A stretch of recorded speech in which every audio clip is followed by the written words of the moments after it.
puppet show. Streets feel colder, once was gold, now old. Liberty's torched, them stories left untold. Kids in the corner, eyes that gleam with fear. A dream once vibrant, now it's barely here. Politicians speak, but do they even care? Promises are empty, just smoke in the air. Empire crumbles, lines get thin.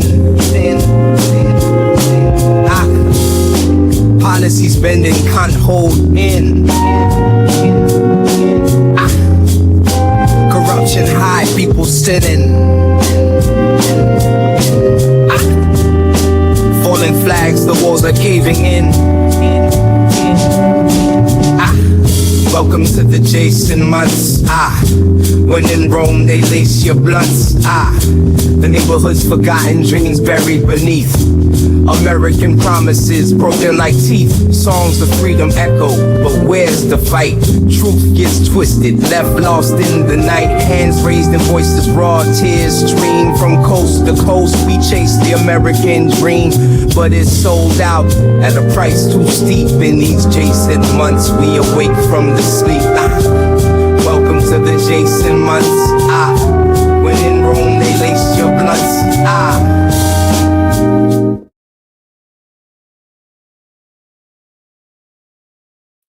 Peace to the family, peace to you and yours, peace to you and yours, peace to you and yours. Welcome, welcome, welcome to another episode of Melanin Mondays. You are now rocking with the best. Yes, this is your host for the evening, Brother Red Pill. And tonight I will be joined by Brother Blue Pill, who actually will be doing tonight's show. Okay, he'll be doing part 1 of tonight's show, Diplomatic Immunity, and I will be back for part 2 mañana, tomorrow. I'll be I'll be in the building. So greetings to everybody. First and foremost, I want to say very, very, very big ups. I got to give a super duper big ups to everybody who pulled up to the presentation yesterday, When in Rome. Oh my goodness. Talk about a movie, yo. This was I was pleasantly just I was humbled, you know what I'm saying? It was a beautiful thing, you know what I mean? The information the sister Vicky Diller delivered, the information that Blue delivered, the information that I was able to deliver. Shit, man, it was a legendary night. And we was able to wrap it up. We didn't have the people in the building till like 2 a.m. We've done that before. The minute the show was over and I was able to gather myself and I just jumped on the internet, it was like the revelations was just there in real time, real talk. Like I saw a clip with Kamala Harris talking about the extremists. They not like us. You know what I mean? Now they're using the terminology of extremist. And if anybody caught the show Saturday Night Live, then you already know when we showed how they are, using this new propaganda with this they put out a whole article where they're calling people in this community extremists just based off of the fact that they have uh views that are different from the Democrats. You know what I'm saying? I mean, I could go on for days. There's so many things that are revealing themselves. But one of the main things that popped out was today when they gave this man Donald Trump and other presidents, by the way. It's not just a Donald Trump thing. It's a result of his case. But they basically determined that all of the presidents have diplomatic immunity. Okay. And that right there fits into the When in Rome narrative in ways that y'all have no idea. I mean, it couldn't be more blatant. They're going into emperor mode. So it is what it is. You feel me? It is what it is. But like I said, we'll get into all of that. You know what I mean? We'll unpack all of these things. Yes, it was a lot of information. It was a lot of information. Feel me? But yeah, I'm waiting for Blue to pull up, and then he'll be able to take the reins for the night. I have to recharge my body and get myself together, and then I'll be back bright and early mañana and whatnot. So yeah, shout out to we got the Black Zionists in the building. Shout out to the old Teflon Don. You feel me? The old, yeah, the Teflon is definitely, this is crazy. It's to the point, it's to the point where there was a clip and they was talking about the president could get you clipped now, right? The president could literally get somebody clipped as long as it's on, as long as it's what they call state approved, and as long as it has something to do with the state, yeah, your ass is grass. You feel me? So Biden will, yeah, I guess Biden could give us, I mean, I don't know. I don't know. You know what I mean? There's a lot of implications. We're gonna go ahead and do more of the research. I'm gonna read the official judication and whatnot. So I don't have to shoot from the hip. I know exactly what they're saying versus what they're not saying. You feel me? But from the looks of things, this is unprecedented. And just in terms of being on the record, I mean, it's been what it was the whole time, but it wasn't on the record. It's on the record now. So you dig? I'm sure y'all all seen that Rick Ross got assaulted in Canada, Vancouver, out of all places. Matter of fact, let's do the roll call. Let's see who's in the building. Let's do the roll call while Blue Pill prepares himself to pull up and whatnot. Let's do the roll call. And for anybody that is inquiring, the replay is available on KTL University.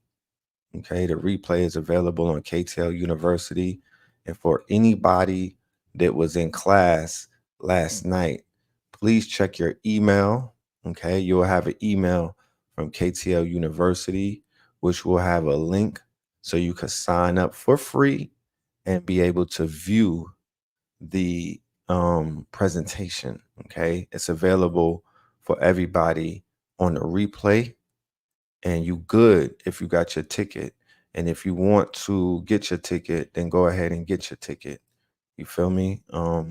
Just go ahead and get the lecture, because it's available 4 hours and change, and it's filled with some powerful information, some powerful research. You feel me? And yeah, we got North Texas. Okay, shout out to North Texas. We got Inglewood. Okay, shout out to Inglewood in the building.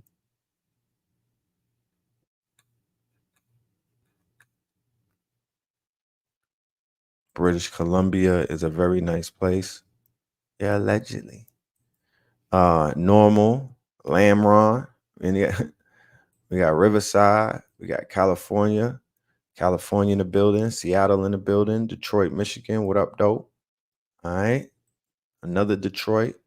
What up, dope? Town business. We got Oakland in the building. Shout out to Oakland. Where's Vancouver at? Where's the Vancouver thugs at? Dallas, Fort Worth in the building. Houston. All right. Yes, indeed. Yes, indeed.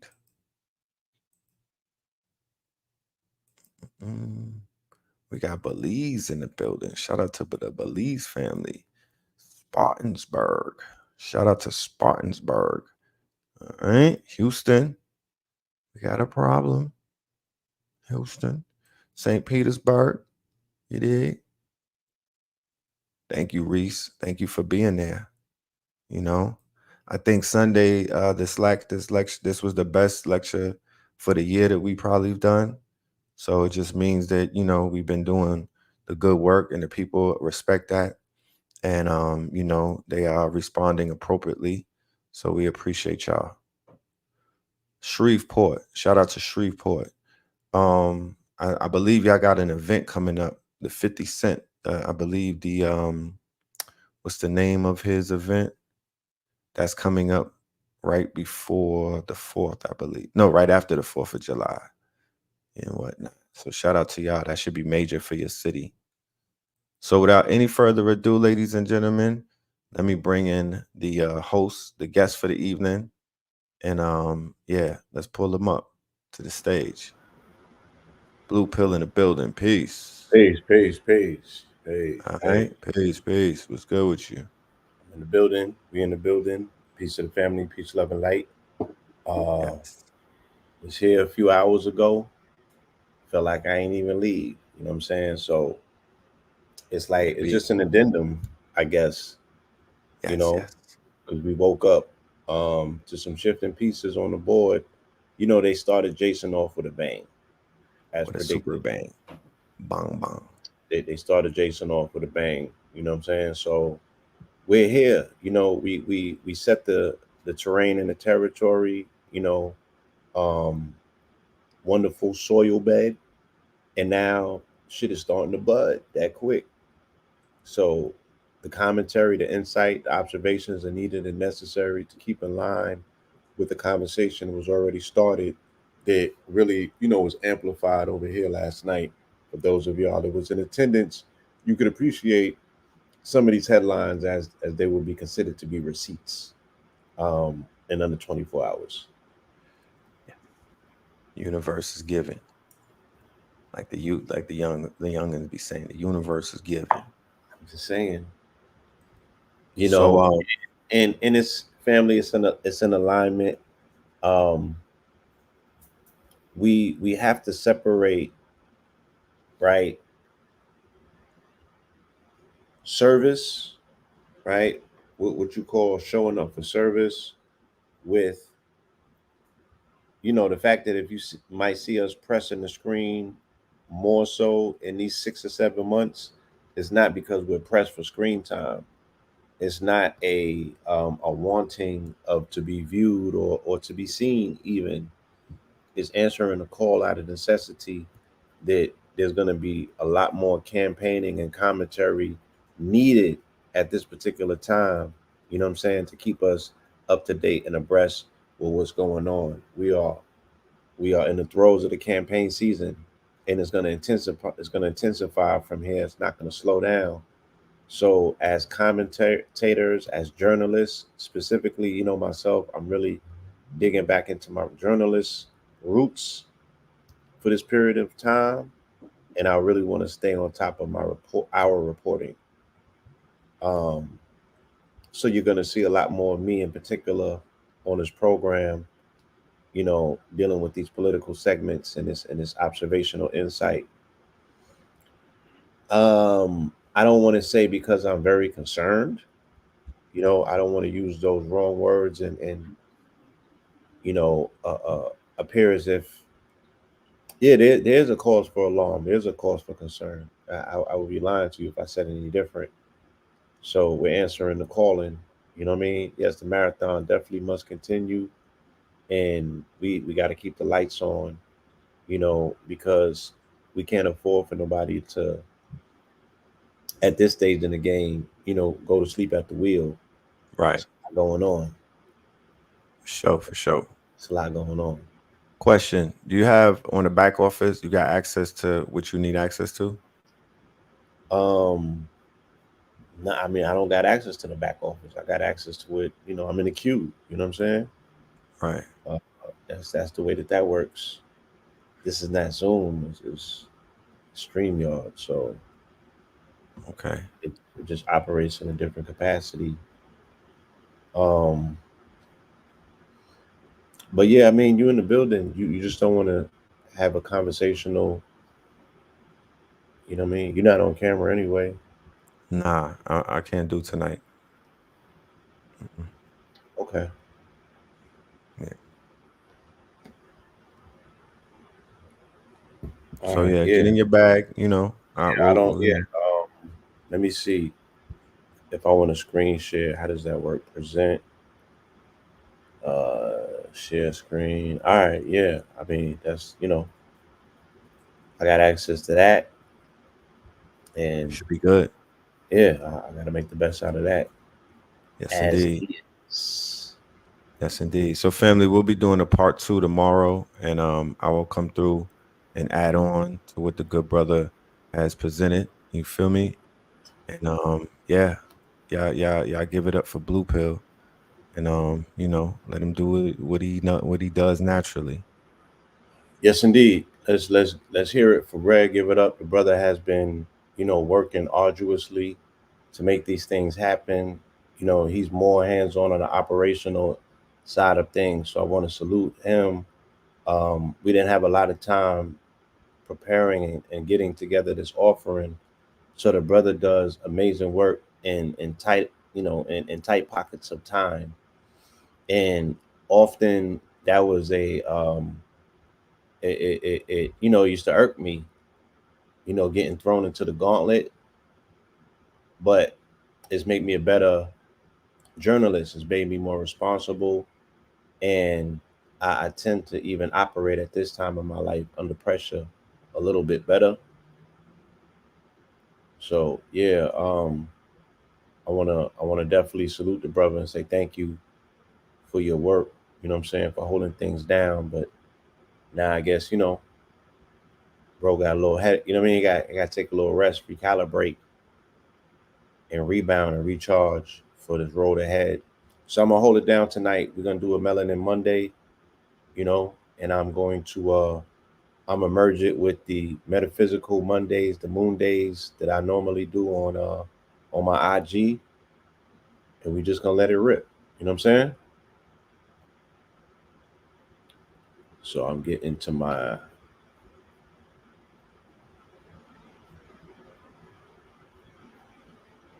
oh, is this right and exact? Not necessarily.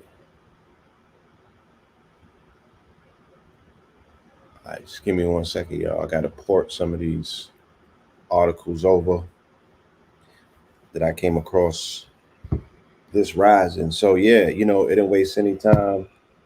I woke up to the same amount of news that I guess everybody else did. And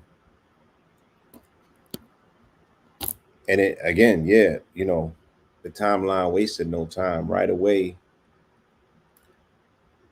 I'm seeing things in my news feed that I'm like, you know,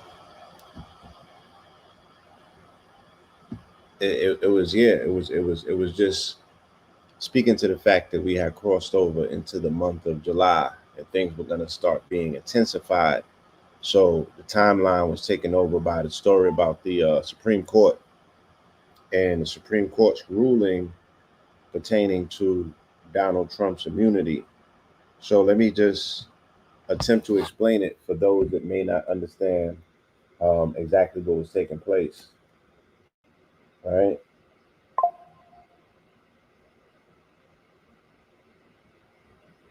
give me 1 second. They were making a ruling based on the document case, the federal document case that Trump got initially indicted for by Jack Smith, right? He has secret documents or classified documents, if you will, in his possession that should have been accounted for, right? They have to be archived and things of that nature. And he did not necessarily follow the standard procedure about protecting classified documents, right? He was in possession of classified documents and allegedly, he had no business being with them. Also, what is at hand, what he's being prosecuted for is his involvement or his inactivity about out, on or around January 6th, right? His whatever level of quote unquote responsibility falls on his shoulder as the commander in chief, right? Around January 6th. Ironically enough, today is also the day that Steve Bannon had to start reporting to prison, to federal jail, for violating a um, a subpoena around January 6th. So their position as an administration has to been, they standing on business. They're very standoffish, and they have not kowtowed. They're holding the line as it pertains to January 6th, right? They're very unapologetic. They haven't switched up. You know what I mean? So that also is what they were, quote unquote, attempting to adjudicate in the Supreme Court, right? They sent those rulings back down to the lower court and said that they're responsible for coming up with those decisions. It's not going to be something the Supreme Court is going to be responsible for. So they're passing the buck in essence. All right. Let's see if I can pull some of these articles up.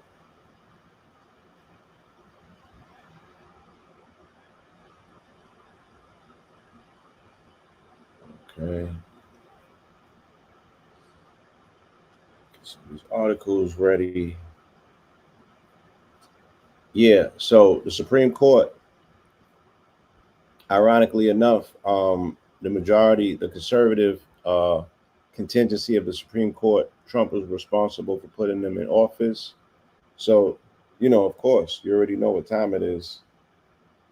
He stacked the deck, and he stacked the deck for this specific reason that they're going to be able to adjudicate in a way in which they can utilize the Supreme Court as a bully pulpit. And they've been able to effectively show you the ability to always swing the vote on this particular court when it comes around issues that are going to be voted on based on the bipartisan nature of structure of the court. So the conservatives are going to vote with the conservatives, the progressives are going to vote with the progressives. You know what I'm saying? But there's not enough progressives to sway the vote with the conservative majority, right? So a lot of their issues that they bring in front of the court are going to be eschewing if they speak specifically to the political interests of the conservatives, right? Because they have the advantage based on stacking the deck of the court. This was one of the sole purposes, specifically, that Trump's donors made a hedge or a bet on him when they brought him into, quote unquote, the presidency for the first administration. The reason that they was willing to spend so much money on him so they can capture the majority of these judicial seats, right? That he can stack the deck with federally appointed judges, and they could get control of the Supreme Court, okay? And utilize the institution of the judicial to strengthen the institution of the quote unquote, the president's office, okay? Legislative. Let's go look and see what's the three branches of government, okay? Three branches of government.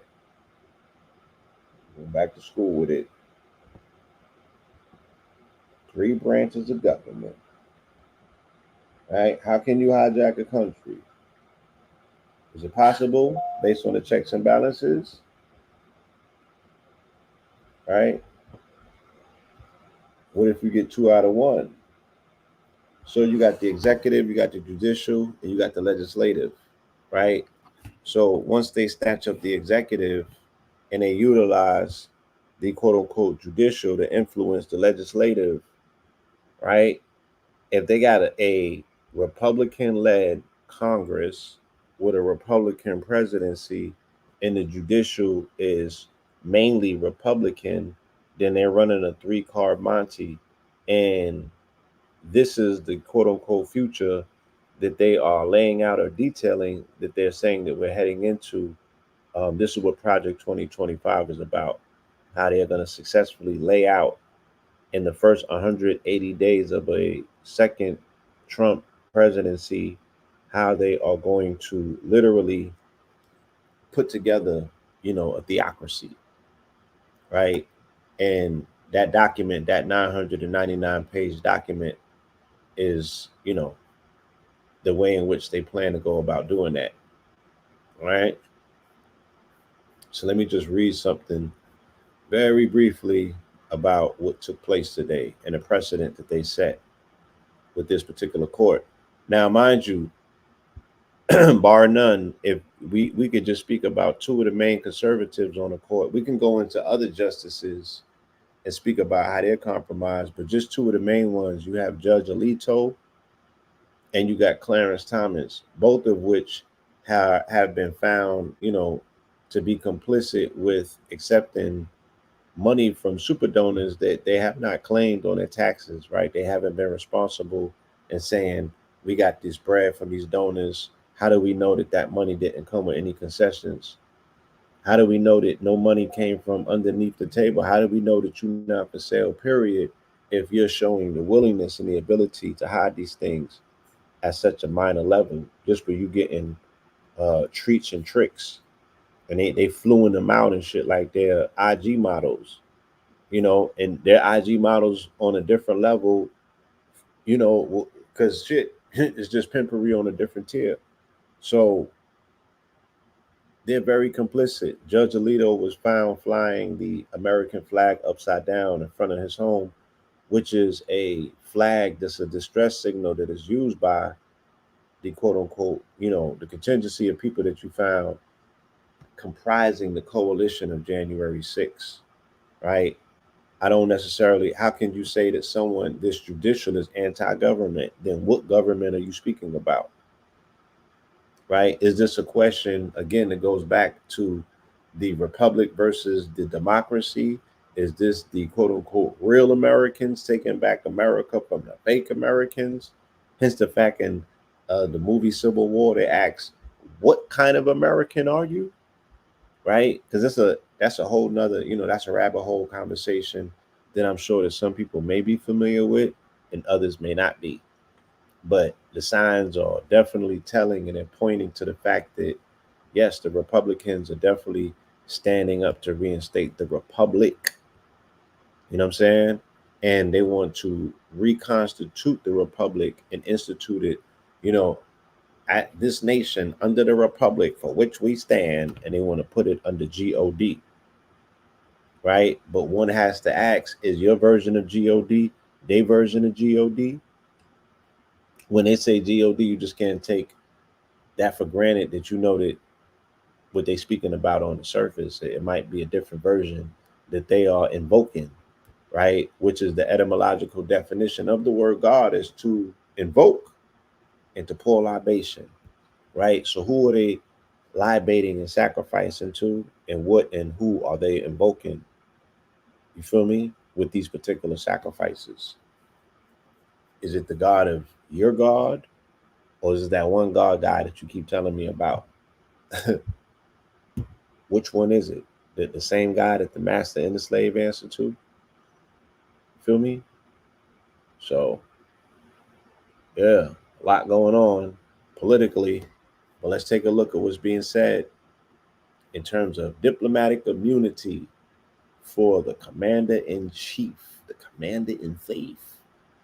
The United States Supreme Court has ruled that former presidents are entitled to some degree of immunity from criminal prosecution, dramatically reducing the likelihood that the federal criminal case against Donald Trump on charges he plotted to stop the transfer of power will proceed before the 2024 election.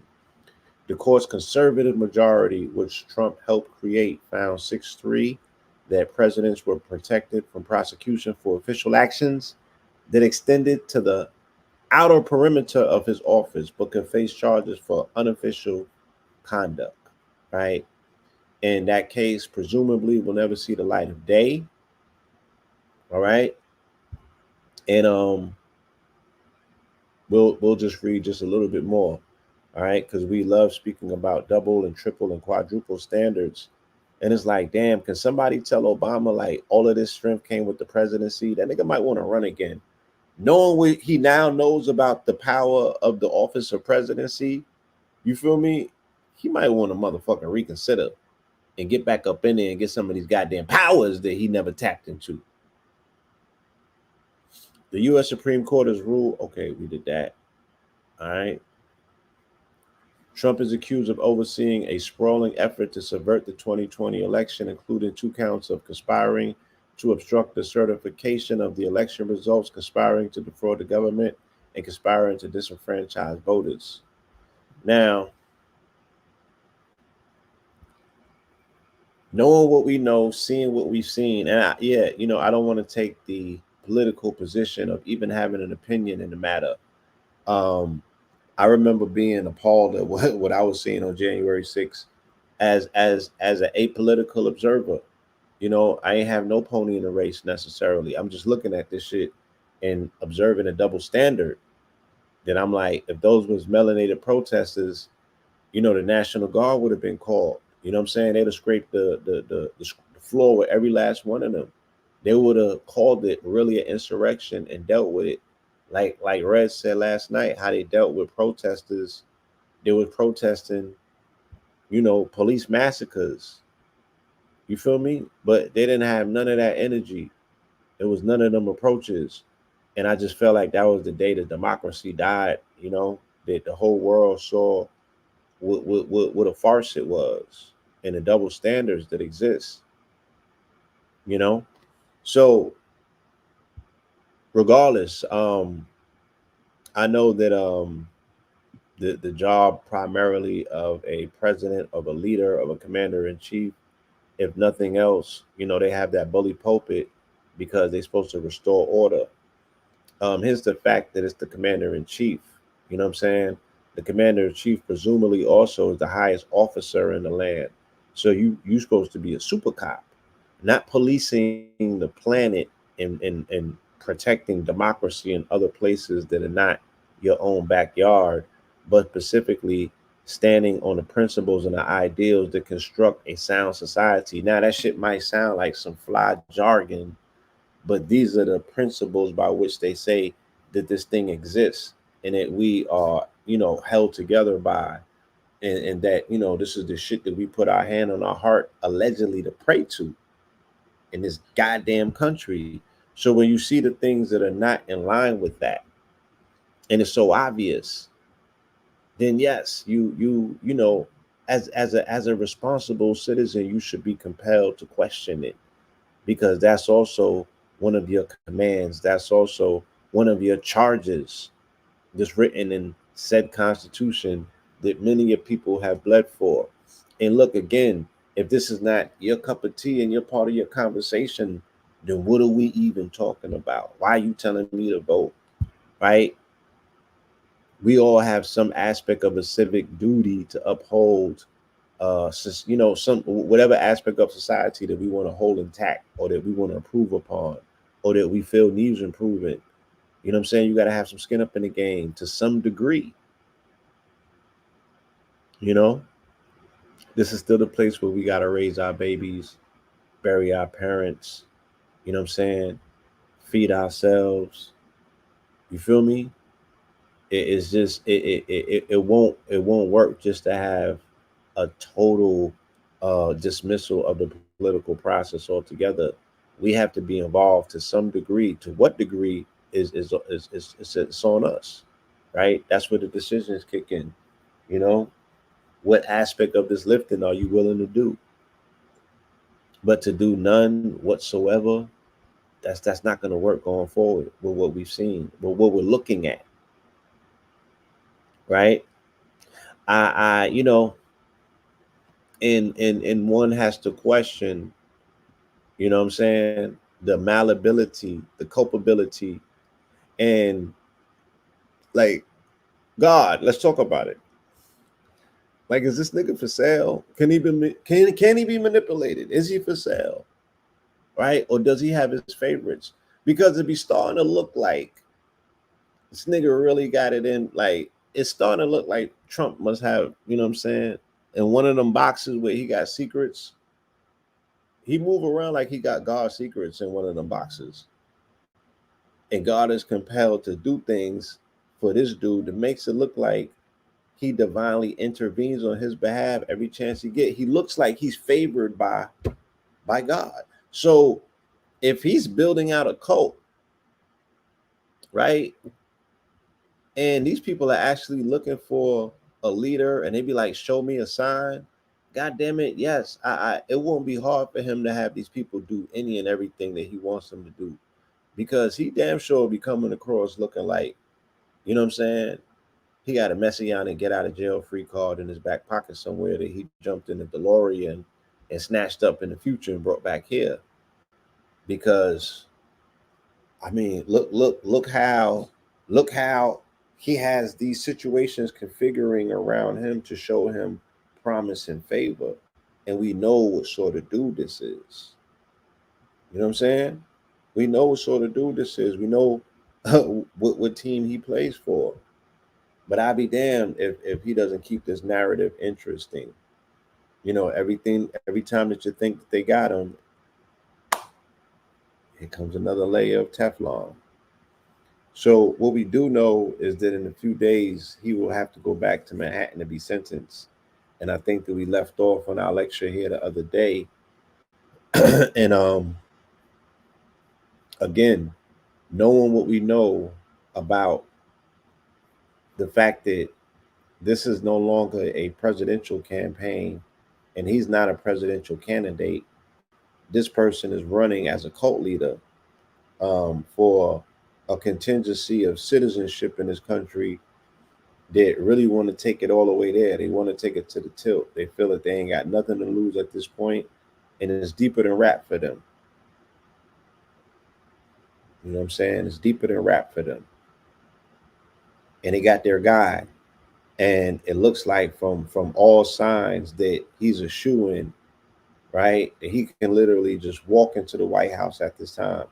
So if anything happens to interrupt that, how you think these people is bound to respond to that, knowing what they know and knowing what we already know about them and their unwillingness to have no respect whatsoever for quote unquote authority, right? Because they know that they got a leader that they can trust. They will go all the way there with them. They will go to the tilt. He'll never fold or fall on the sword, right? He keeps up this particular insistence of an alternative reality that he exists in. And that's where he operates from. And he makes them feel safe from that space because he'll never abandon his alternative reality, which means that he'll never abandon them. And sometimes that's all you need is that self-assurance. You feel me? Sometimes that's all you need is the self-assurance. But now what does that make him? That makes him diplomatically immune to his own karma. What do you mean, Blue? Means that, what if he hasn't incurred some of those karmic paybacks, right? What if he has incurred an aspect of karmic debt, right? What if we as a captive audience are looking at someone who represents Saturn, right? Either one of these geriatric old men represent the motif of Saturn, right? And both of them represented to some aspect and degree. But when we look at Saturn retrograde, right, and what it stands for, let's pull that up real quick.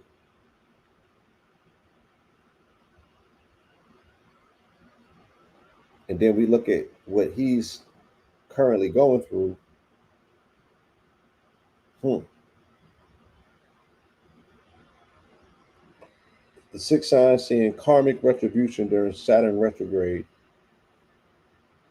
All right. Let's go and see. What does it say? It says Saturn represents the father astrologically, and many themes are associated with responsibility and maturity when Saturn makes his transit. Although Saturn can be challenging and hold us accountable for various life lessons, he ultimately puts us back on track with what we need to learn, especially when Saturn stations retrograde. So last year was the year of accountability. And it's interesting. Let's walk through it, right? Because I was making these observations last year, specifically for the melanated man. He was called to the carpet to be accountable, right? So he can be prepared this year. You feel me? Because this is the year of judgment. Okay. This is the year of judgment. We said that at the beginning of the year. This year, by far, has been delegated for the most part or refereed by the judicial systems, right? By judicial decisions they've been moving the needle. We've seen more activity coming from the courts this year than ever before, right? They've been more involved with the social fabric and the cultural social dynamic than I remember in a long time. Yes? Yeah, okay. Can I get an amen?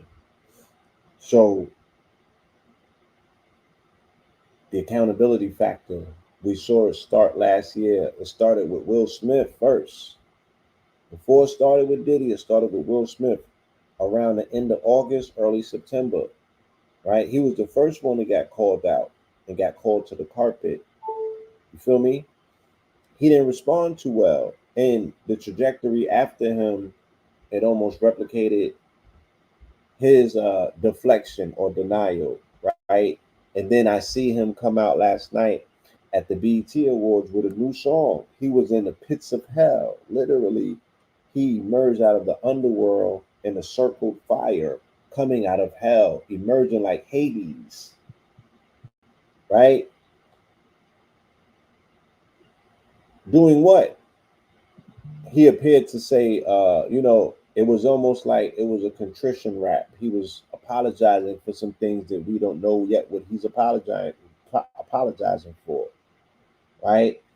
But we saw him going through his Phoenix phase. You know what I'm saying? And we're yet to see whether he emerges from the fires of hell and becomes accountable for some things. Then we seen Usher on stage last night. Also, you know, as if he was mansplaining and speaking about this being the year, the theme of the fathers, and him getting his flowers and his awards, but visibly absent was Diddy. You know what I'm saying? So just this whole thing all year leading to this year. Remember, even with Easy the Block Captain, right? All of these opportunities for black men, melanated men in particular, to be accountable for fuck shit that they was doing that they got caught for. Yo, just be accountable, be a man, show some contrition, show how to fall on your sword and emerge from the ashes as a phoenix. Be responsible, accountability, right? Own your shit so you can move forward. We failed horribly at those lessons.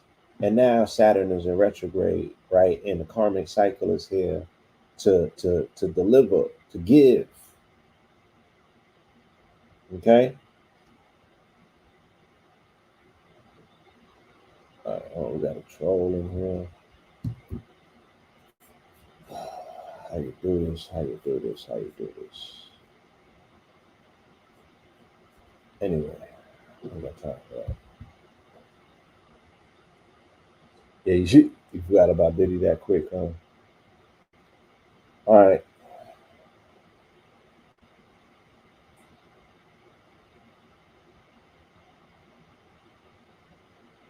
Saturn's retrograde is very different from Mercury's retrograde, right? Saturn retrograde is the time to sit back and assess where our life is headed. Think of Saturn retrograde as a mid-year check-in with the teacher or academic advisor. You both look at your classes, why you wanted to take them, how you are doing in them, and what you need to do to improve and ensure your priorities are straight. Over the next few months, Saturn will remind us of what has been causing the most drama in our lives, as if we couldn't all list 20 things off the top of our heads. Take this Saturn retrograde as the opportunity to give yourself any necessary kick in the ass you've been seeking, and also acknowledge that regardless of the ups and downs, you are still on the journey, so you can still push forward without giving up. Right? With Saturn and Pisces, the current lessons are about surrendering things out of our control, finding peace with the unknown, redefining spiritual practices and creative endeavors, embracing empathy for a neighbor, and discovering peace through closure. Okay. Let's go and see what it says about Gemini. The next few months might put a pause on your most recent ambitions. All right. So this is what Saturn retrograde that's saying. This is this pertains to the sign of Gemini. Now we will have to hyper focus and actually draw his chart and look specifically and see what it says. But let's just do a general reading. The next few months might be a pause on your most recent ambitions. This isn't to say that everything is about to go full stop, but you might find your motivation to tackle career related projects diminishing. This could come from a shift in priorities or even letting go of expectations to which no longer wish to hold yourself. Gemini, as you slow down, take time to consider what you are truly aiming for and what your profession entails beyond the menial daily work and resume builders. Make sure you feel aligned to the work or find a path to let your spirit flourish. Right? So, what if this dude gets parked? You know what I'm saying? What if this dude gets parked and it slows up his campaign, it slows up his ambitions because they're like, you got a whole year to serve. You feel me? And he got to do it on Rikers Island. And maybe he might do 8 or 9 months. But they're like, damn, you're going to be, even if you get voted into president, are you going to be are you going to be doing presidency from behind the Bing, behind bars? Right? They're going to move the judicial shit to New York again and set up downtown New York on Wall Street like they used to do, just so he could sign papers until he get out. Where are we headed at? Where are we going with this? This shit is crazy. Yeah, it's beyond crazy, right? What are the lengths that they're willing to go to retain control? I'm almost jealous, right? The audacity factor is mind numbing to me. That I'm like, yo, why aren't we that motherfucking gung ho? Why aren't we that, like, you gotta be like a tourist? You gotta be so bullheaded that the only thing that you see is the goal in front of you. Don't matter what else you destroy on the way to get there. You just like whatever. You know what I'm saying? I only see a path to the final. That's it. And that's how, dude is like just destroying. I mean, it's just so much going on. But the resilience, the inability to see anything other than your goals are now making the cosmos bend in your favor. Fortune favors the bold. And there's some bold ass shit taking place, right? Their level of denial of reality is by far the illest shit ever. And we're actually seeing that it comes with rewards until it comes crashing down. Because we sitting here talking about them. You feel me? And the majority of us will be doing that until November and beyond. Right? Two old white men, geezers. So yeah, these are very, very interesting times that we're in. You know what I mean? Moving forward. Again, they said Steve Bannon has to surrender and start his 4-month bid, right? Steve Bannon, that's a piece of work right there, right there. That's a piece of work. All right, let me see. And the Supreme Court also made a very monumental ruling earlier, where they said the U.S. Supreme Court throws out rulings on state laws regulating social media. So let's read into this and see what they said about this. This is interesting. Feel me?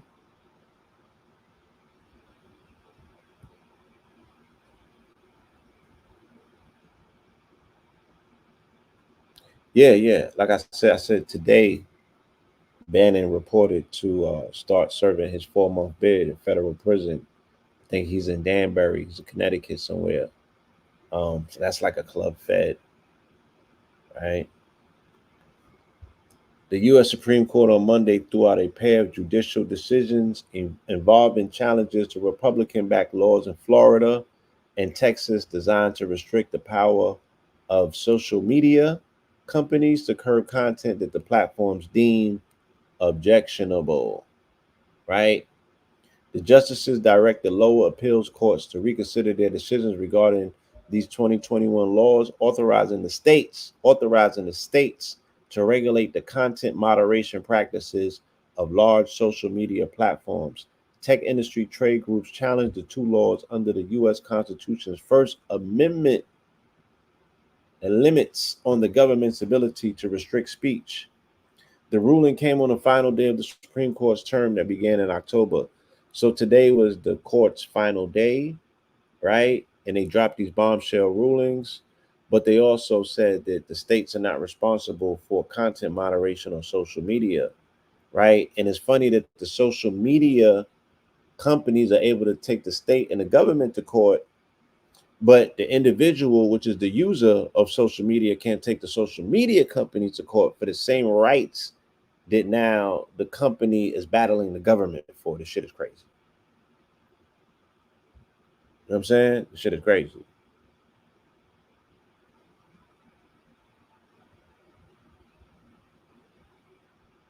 At issue was whether the First Amendment protects the editorial discretion of the social media platforms and prohibits governments from forcing companies to publish content against their will.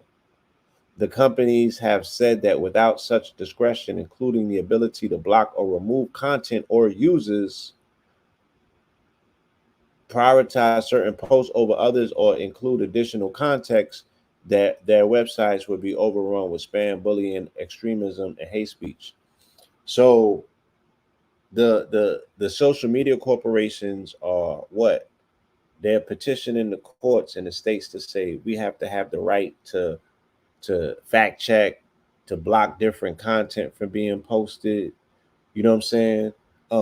Unplatform people that don't agree with, you know what I'm saying, our perspectives and things of that nature. All that sucker shit that they doing.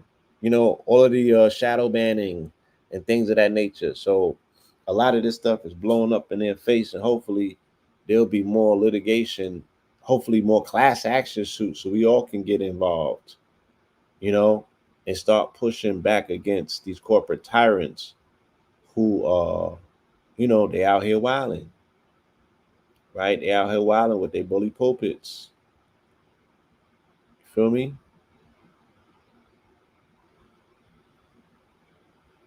Okay, let me see what's the next story we got.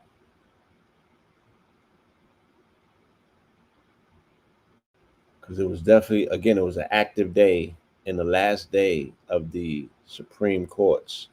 So they left it at that. They sent the case down to the lower courts to be decided by a melanated woman judge. Once again, this is, you know, the Trump stuff. Um, so it's back in the hands of a woman. It's back in the hands of a daughter of a Sybil. You know what I'm saying? Once again. So we'll see what comes out of this.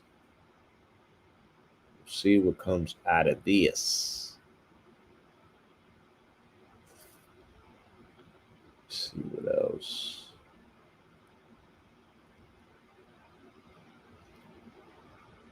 They said that the white bison that was spotted in the Yellowstone Park, they cannot find any. They can't find it. They don't know where it's at anymore. It's disappeared. You know what I'm saying? Ironically, you know, they said that it's disappeared. How you do that?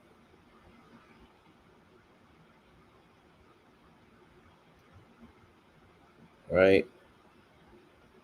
And yeah, they, you know, the newspapers, they were clever enough to point out that Will Smith was utilizing the Sunday service, which would be Kanye's backup band, you know, his gospel choir. Um, you know, again, tapped in and tethered to that energy of Kanye. You know what I mean? It was a very interesting, you know, it was a very interesting song. You know what I'm saying? Will was spitting.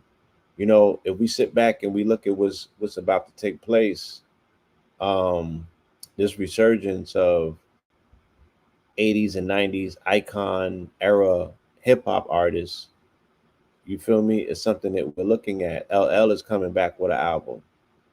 Rakim is releasing an album. Will Smith got an album coming.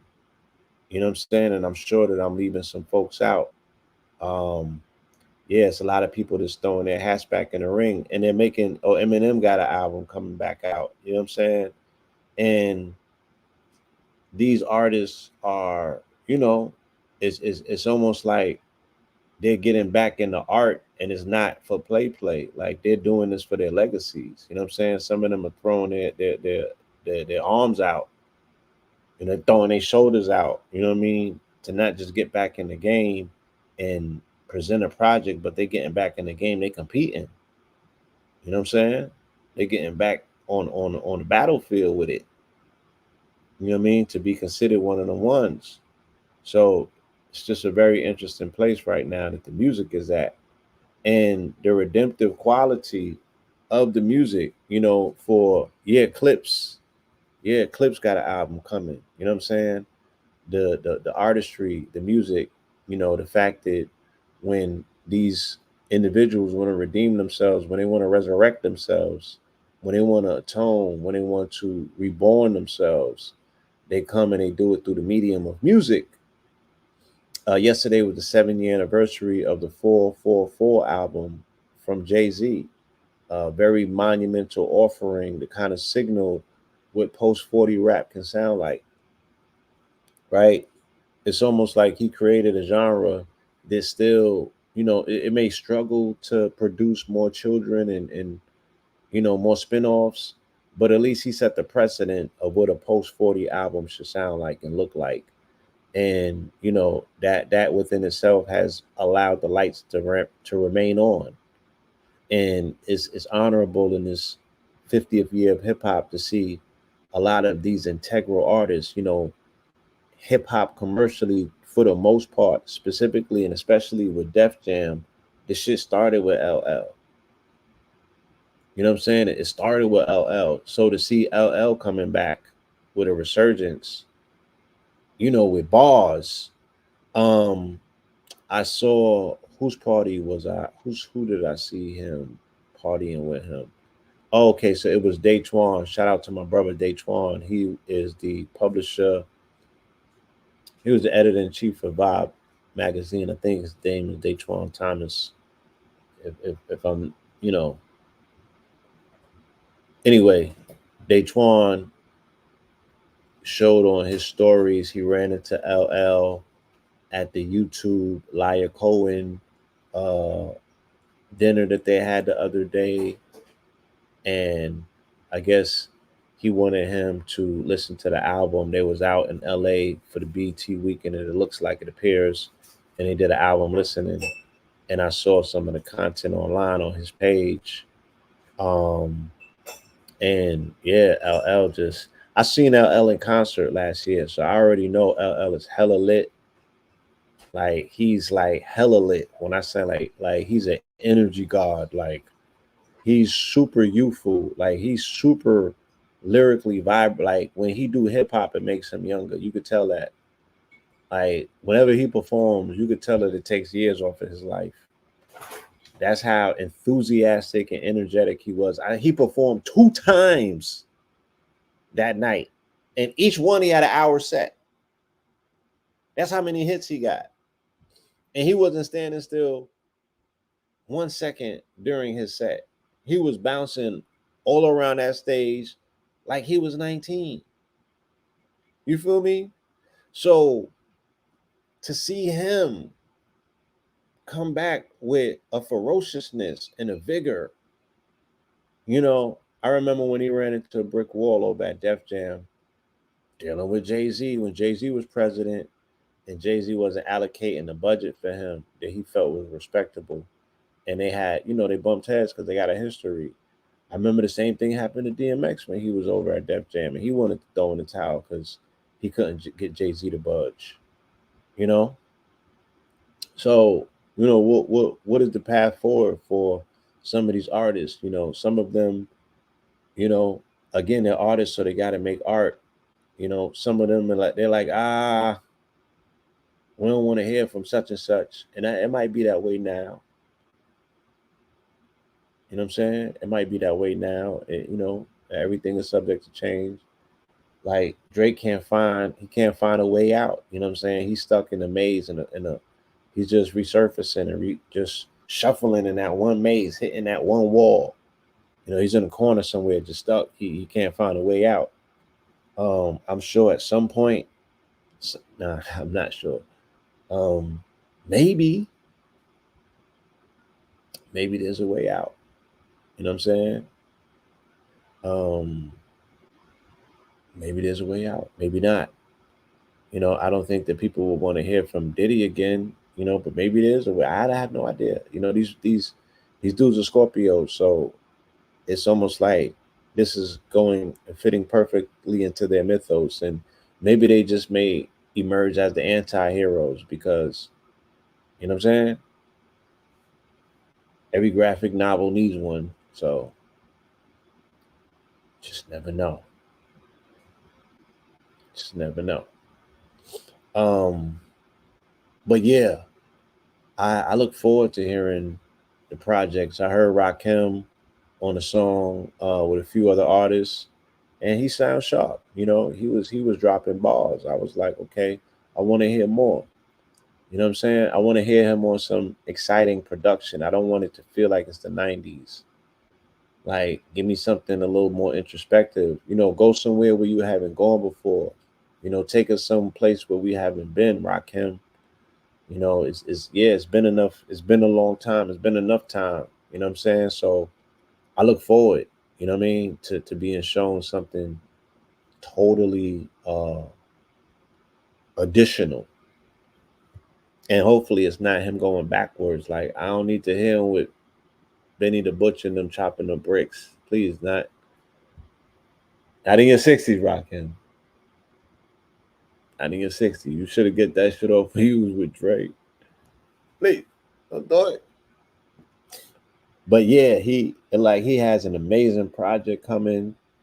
I see that I think 38 specials on the project.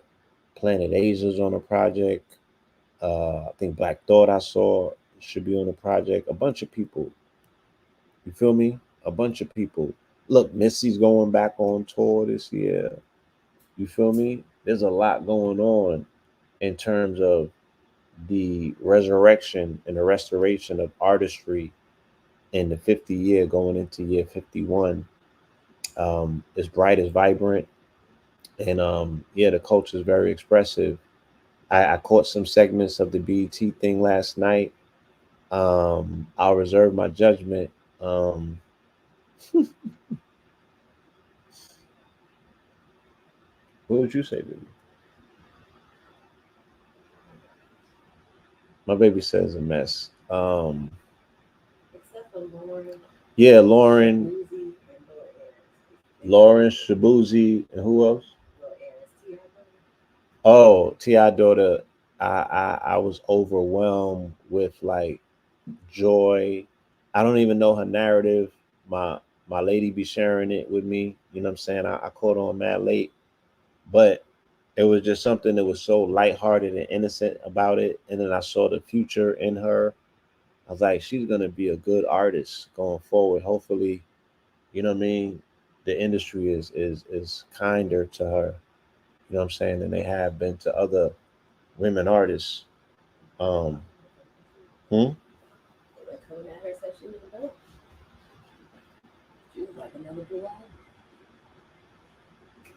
So like, it's do it dirty.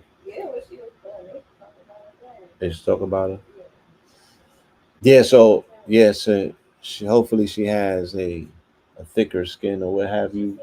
But her talent seems to be intact. It looked like it's bound to take her to some places. Yeah, her innocence, was very refreshing. The young the little girl that she was performing with, they was performing like they was digging into it, like they, it was really performing. Um, I saw the whole Usher speech, very interesting. He was in his bag, he was talking that Black Power shit. You know what I'm saying? And it seems like they all end up back home. You know what I mean? They all you run all the way around the map and all the way around the road, only to end up, you know, back where we all start. You know what I'm saying? At consciousness and the responsibility that comes with that once you become conscientious of the things that are going on in the world. the responsibility factor that you have with the things that you put out into this world, your children, it's amazing seeing these brothers and sisters mature into parents, and the layers of responsibility that come with that, their ability to, retrograde, to go back into their past and see things and want something different. That's a beautiful thing. You know what I mean? And he was speaking about his father, and he was right.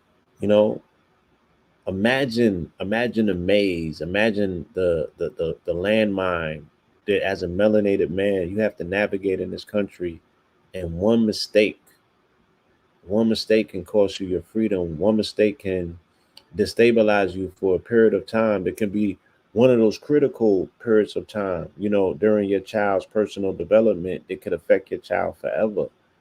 You know what I'm saying? They could sit you down for 3 or 4 or 5 or 6 or 7 or 8 years, even for some months for some people. You don't know what can happen in that time, separate from, a child of yours that's coming too, that really needs your guidance and support. So, he was identifying the fact that his father wasn't there for whatever reason. His mother stepped up, and he had to figure some things out on his own. And it's like he was mansplaining to be like, I've made mistakes, and you know, there's been shit around, corners that have been, you know what I mean? Like, things have happened. But I made a whole career out of it, and I've been able to impact the world positively. He was like, I've been down, you know what I'm saying? Like, niggas wasn't fucking with me. You know what I'm saying? I got thrown away. But look, I'm here. Triumphantly, I made it. You know what I'm saying? And you lick your wounds and shit, and you look around and you assess and you see who your real friends are when all of the smoke clears and they're still standing. You know what I mean? And you let go of the falsehoods, the fallacies, the shit that wasn't real to begin with, and you keep it pushing, and you stand there as an example for other people that need to draw strength from your life to say, I too can possibly do that.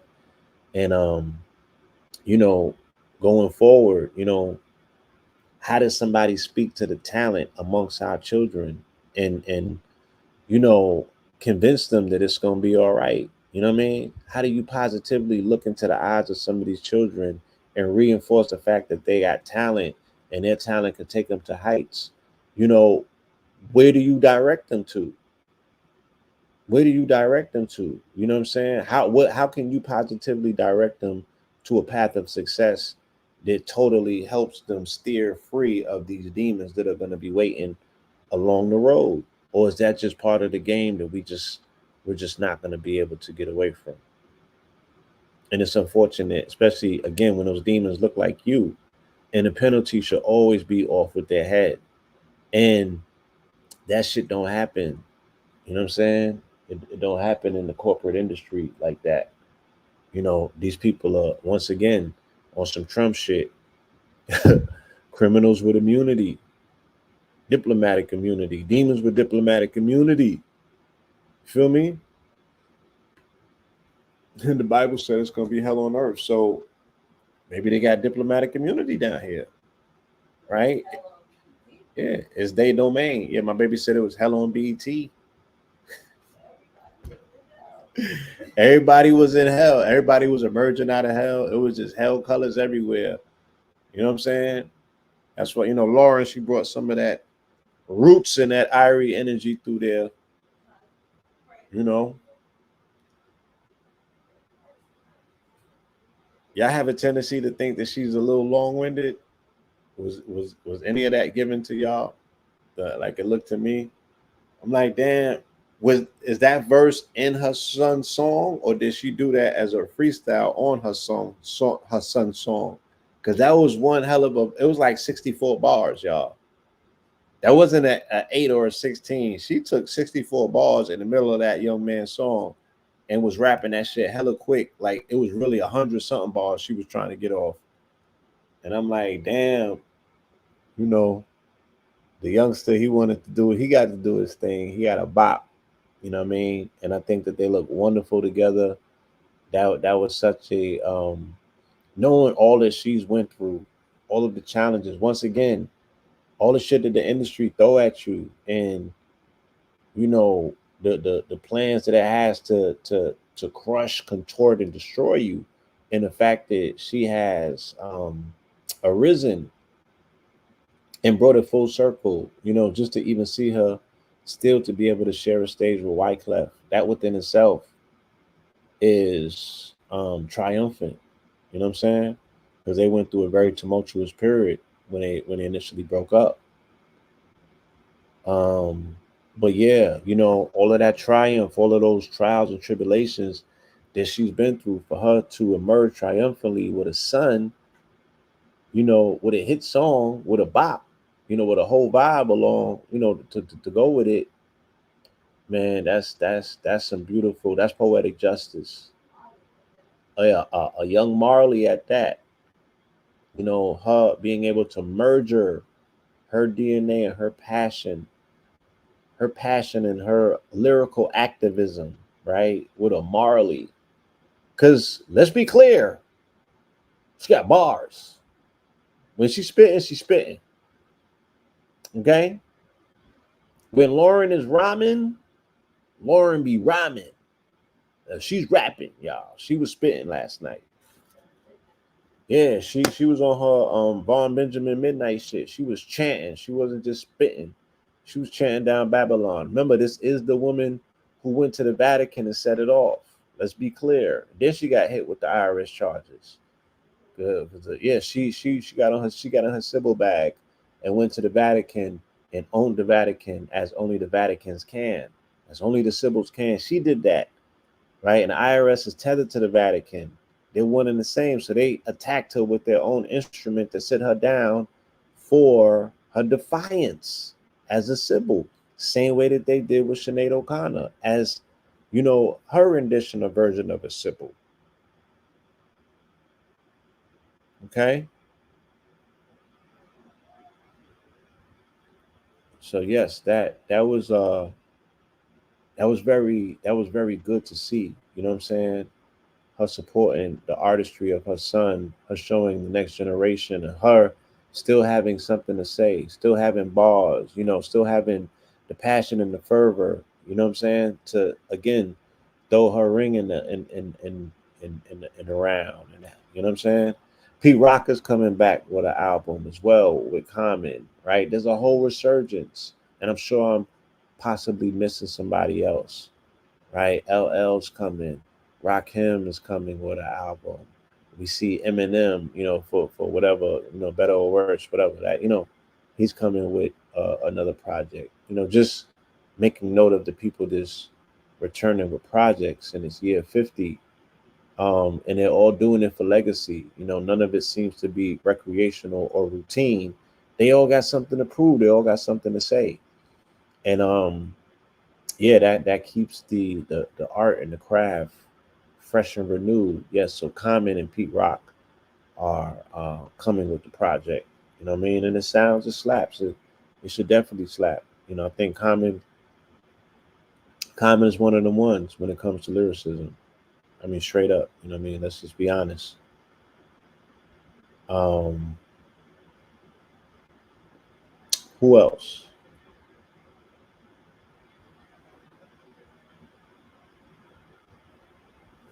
The Alchemist. Okay, well, is is Cam and Mace coming with an album? I know the Alchemist is you know releasing music with Hit Boy. Oh yeah, yeah, yeah. Lupe dropped something. I caught a video the other day. It was slick. Lupe's a rapping ass. You know what I'm saying? Came out. Nobody take nothing from that young man. You feel me? He got balls for days. So yeah, I see Lupe. Lupe's jumping out. He got a project. Um, it's a concept album as well, dealing with Amy Winehouse. If Amy Winehouse was a battle rapper, some shit like that. Ghostface came out. Yes, Ghostface Project dropped a few weeks ago as well, and that was interesting.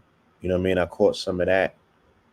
Uh, Grandmaster Cass is coming back out. Okay, okay, I'm here for that as well. Right, that's definitely time. Yeah, the common and the Pete Rock is slapping. You know what I mean? Ghostface was, from what I was hearing, it was dope as well. His he was on his pretty tone shit. His tone was a little loud on his pretty tone shit though. I think he should take it back to remember when he used to do the soul food stuff? Yeah, that was kind of slick. That was kind of slick. You know what I'm saying?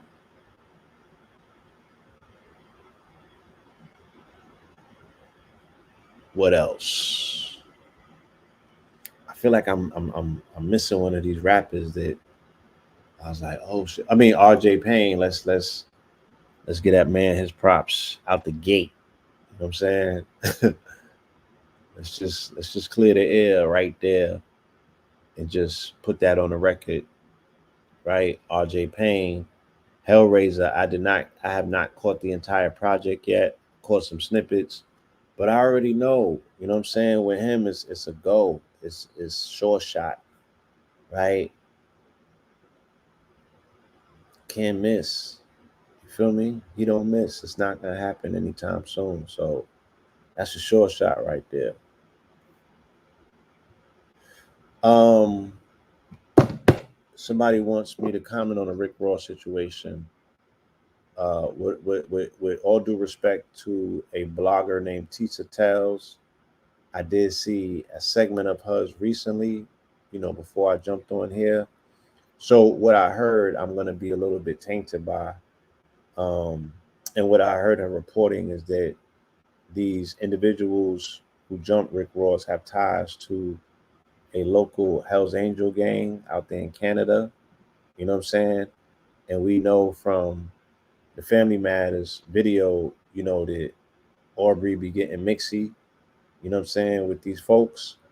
So I don't know if it was a coordinated situation or what have you, but I know that it's stepping into a different phase, a different chapter when you putting hands and feet on people, because you want to control the tempo of the drama or the beef, and you getting so touchy that people can't play music certain places. Now, Puffy started that, right? Admittingly, we now know that this happened during the time of Hit 'Em Up, and I remember distinctively that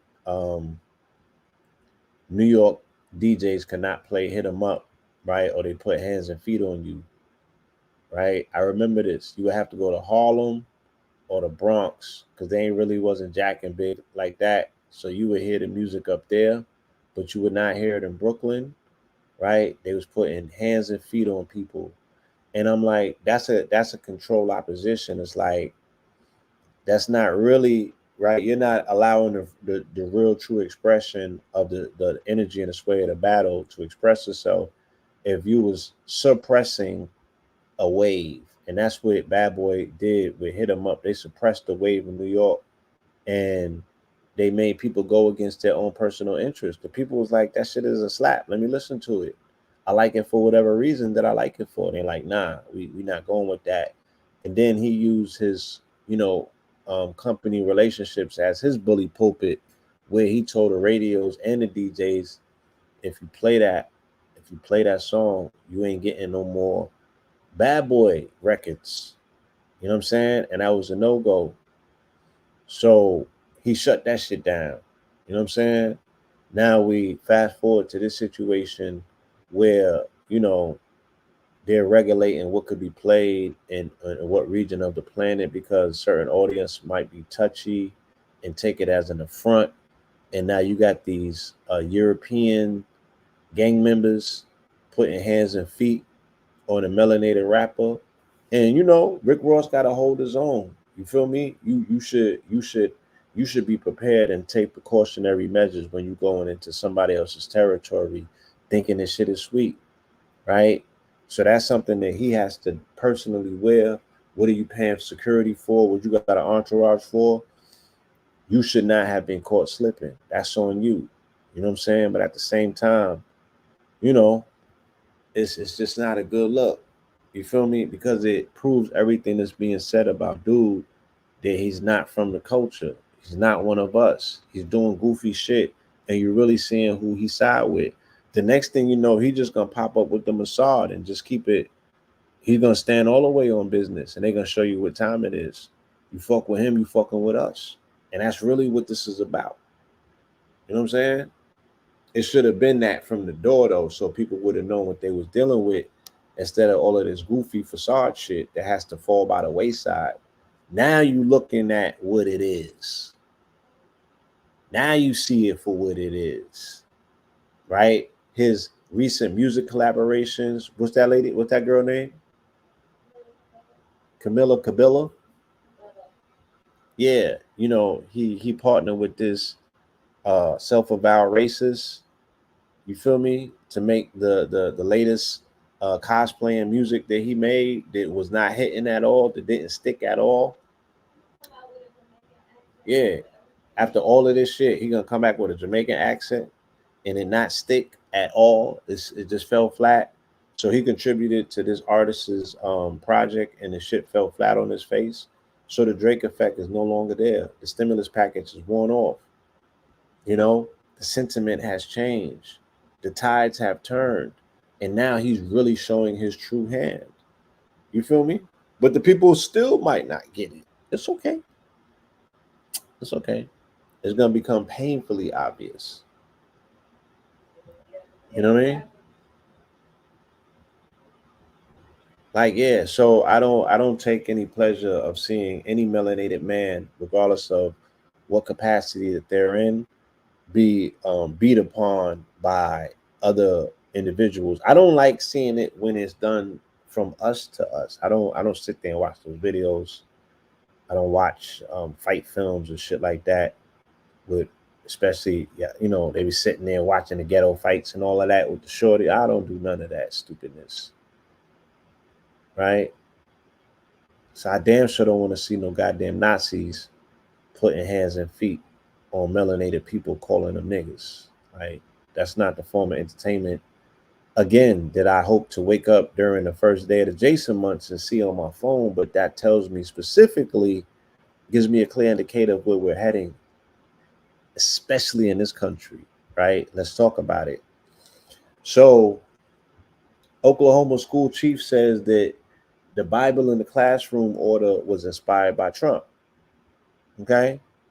Ryan Walters says his move is aimed at providing historical context in public schools, and that he's confident the effort is legally sound, particularly given the current makeup of the Supreme Court. Right? So, what are we telling you? What have we been telling you? That the precedent has already been set for them to inaugurate and bring back the form of America that they want to make great again, that you are missing the context about what the hell they talking about, right? But it's very clear because they are actually telling you with no motherfucking you know what I'm saying? With in no uncertain terms. Are they making it clear? And they're like, yes, the version of America that they want to make great again is a neo-colonial one, you know what I mean? When they was in control, you know, and they had subservient, quote unquote, you know, servants, you feel me? And all of this they feel has been afforded and adorned to them by biblical text and scripture, okay? And they standing on business when it comes to that. Oklahoma State Superintendent of Public Instruction recently issued a directive requiring the incorporation of the Bible into curriculums. The action followed approval of a Louisiana law requiring the Ten Commandments to be displayed in all public school classrooms. In defense of the move, the Oklahoma education chief says the idea of separating church and state is a myth, and he is confident the mandate will hold up to legal scrutiny. Right? So they're again throwing their shoulders out by making these bold moves for them to get adjudicated and brought into the judicial system, for the judicial system to what, set legal precedent that now becomes law that is going to be adopted through the rest of the union. Why they utilizing Louisiana? We explained yesterday in the lecture.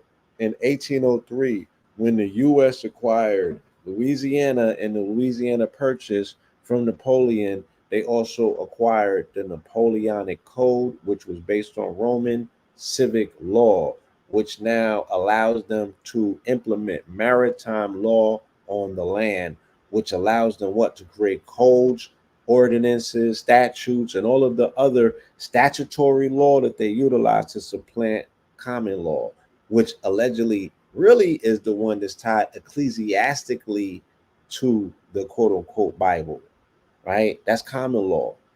That's common law that comes from ecclesiast law, which comes directly from the Bible. But statutory law, that comes from Roman civic law. And that was adopted when they acquired Louisiana. They got the Napoleonic Code or Napoleonic Law, and they spread that, right? They went and they made markers at the top of mountains. The Navy did it to what? Put the rest of the land under maritime law, right? With, um, with the illusion as if everything over here was underwater, right? So that's how they are operating in admiralty over here, because they're operating as if we were out in the middle of the ocean dealing with Napoleonic codes. So they do it in Louisiana for that reason. So, because Louisiana is still considered U.S. territory, federal, a federalized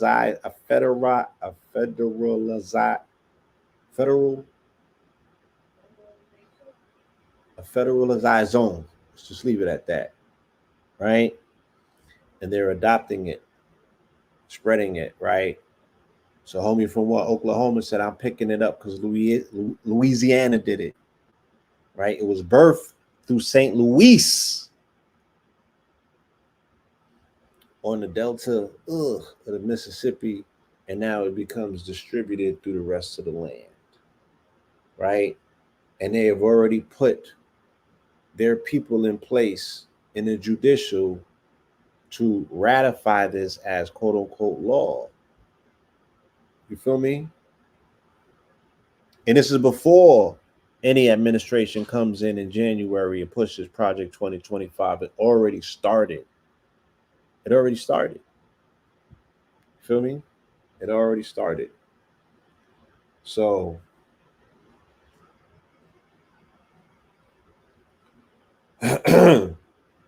Oklahoma top educational official says a lot of the inspiration of his order requiring public schools to integrate the Bible into classrooms instruction came from the former president and soon to be official GOP nominee for the White House, Donald Trump. Ryan Walters, a Republican elected Oklahoma State Superintendent of Public Instruction in 2022, issued a memorandum in late June requiring that schools in the state incorporate the Bible as an instructional support into the curriculum across grades 5 through 12. The directive came after Louisiana last month enacted a law requiring the Ten Commandments to be displayed in every public school classroom.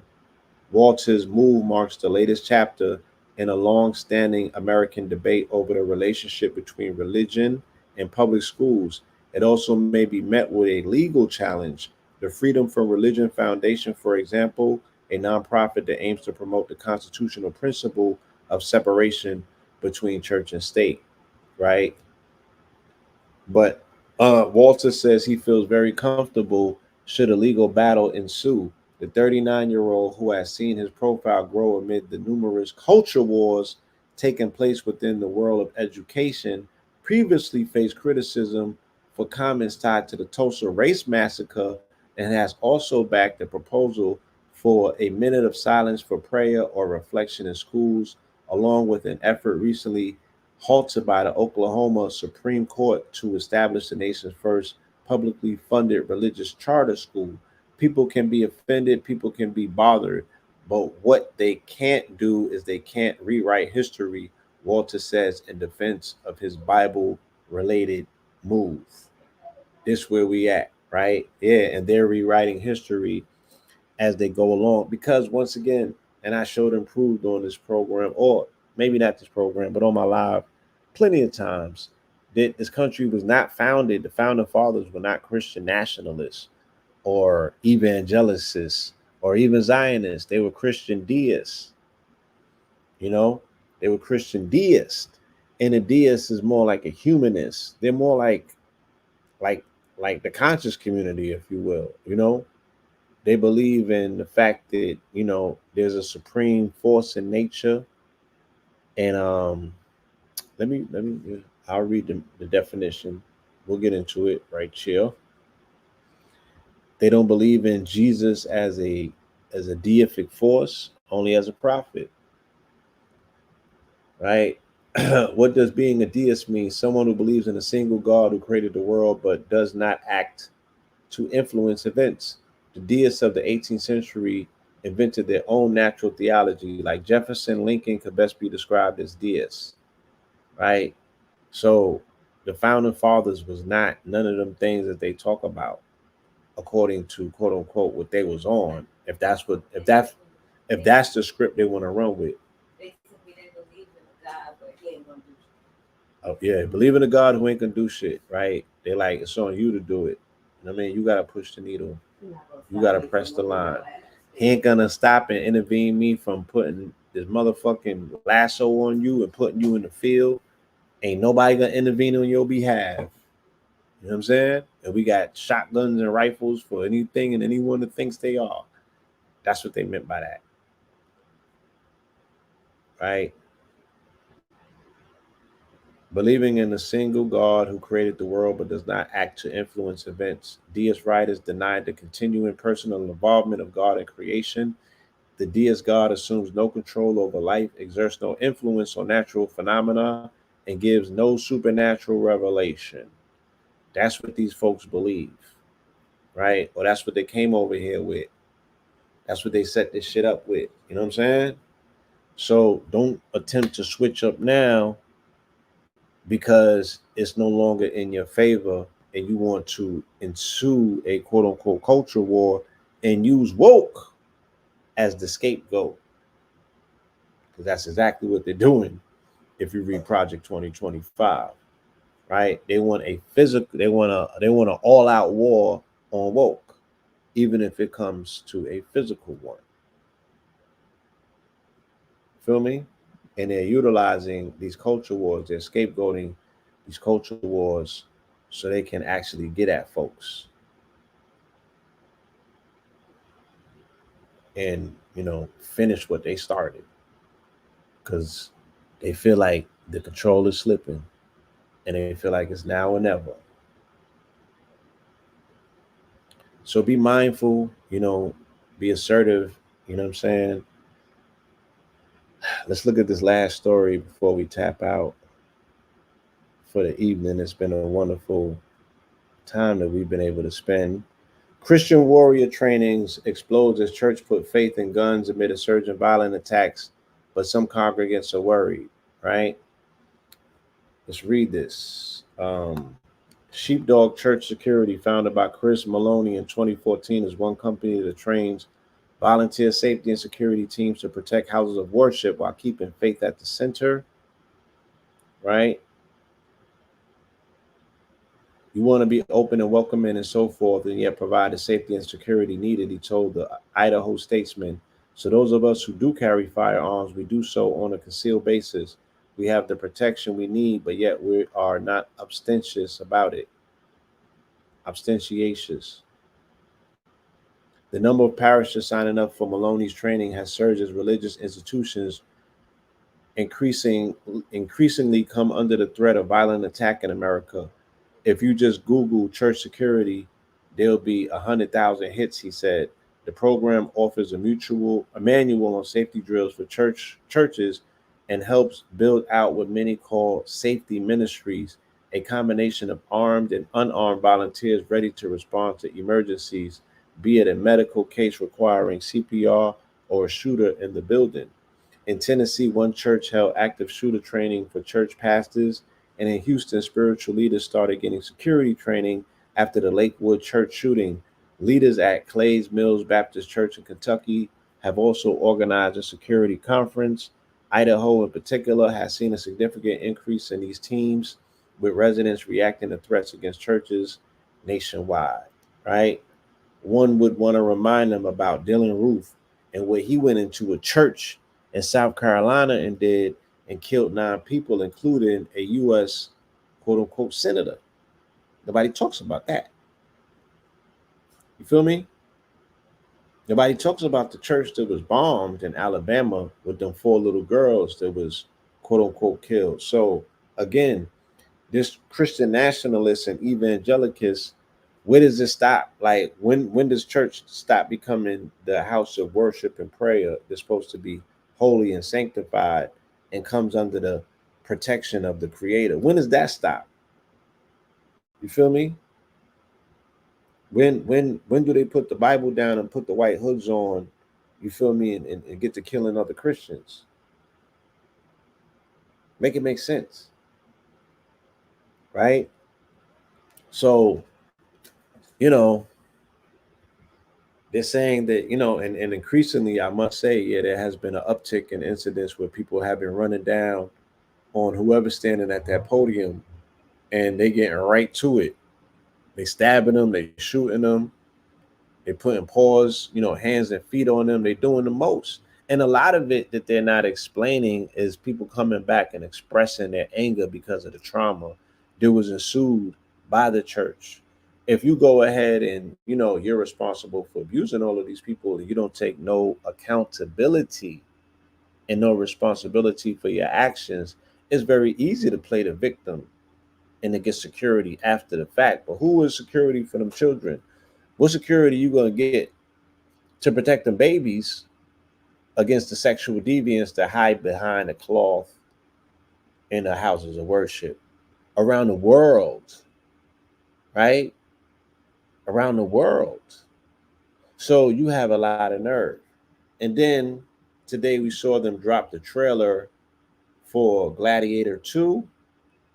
And this particular trailer, ironically, involves Denzel Washington as a conspirator that's looking to sack Rome. So I would imagine he had to be a Moor in some capacity and possibly a Carthaginian, right? And we were evoking the Carthaginians and Hannibal and things of that nature very heavily in yesterday's presentation. Shout out to Sister Vicky Dillard and Red Pill, for bringing that connection. We all three of us, hit independently on those points, and they converged right here on this platform during yesterday's presentation. So to wake up and to see, the universe responding with those receipts, you feel me? Again, is very invigorating and inviting.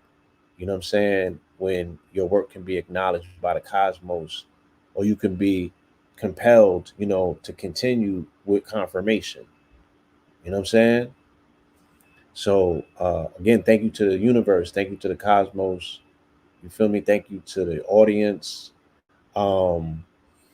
Yeah, and this is just day one of the Jason months. This is just day one. This is July 1st, and it's already given. You know what I mean? Tomorrow, me and Red will converge and do a part 2 over here, and keep the conversation going. And hopefully, again, you know, have the ability to utilize this medium, this platform, to bring respectability back to the political process. I want to talk about politics. I want to talk about the importance of local politics. I want to speak about, what are our possibilities. You know what I'm saying? I never want to see us in a place where we don't have answers or we're scrambling. You know what I mean? But we don't have enough conversations about civic affairs in this country. We don't know enough about the law. We don't. We just don't. You know what I'm saying? And when I was a student of it, it's an arduous research. It's like you got to do that shit full time. I was like a law student. You know what I'm saying? I look, I was so good at defending myself in my case that after I defeated them, right, and got up out of there, they offered to send me to law school to get me, certified through the bar so I could come and work for them. I'm like, nah, you missing the whole point, my nigga. This is not what this is. This ain't that. You feel me? I'm not finna be signed up for the dark side doing y'all biddings. You know what I mean? No. I didn't beat up on y'all just to come and work for you. That's not how that works. But I love learning law, and I love, applying it when necessary, because it really is a gladiator sport. Litigation and going up in there and really getting in your bag is oh, what a feeling. It's an adrenaline rush. You feel me?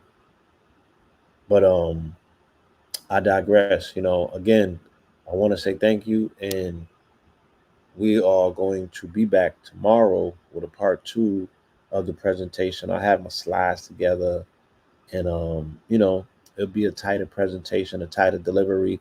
Before I tap out, though, I am willing, to answer any questions. If you guys have any questions in the chat, I'm here for that. Let me know.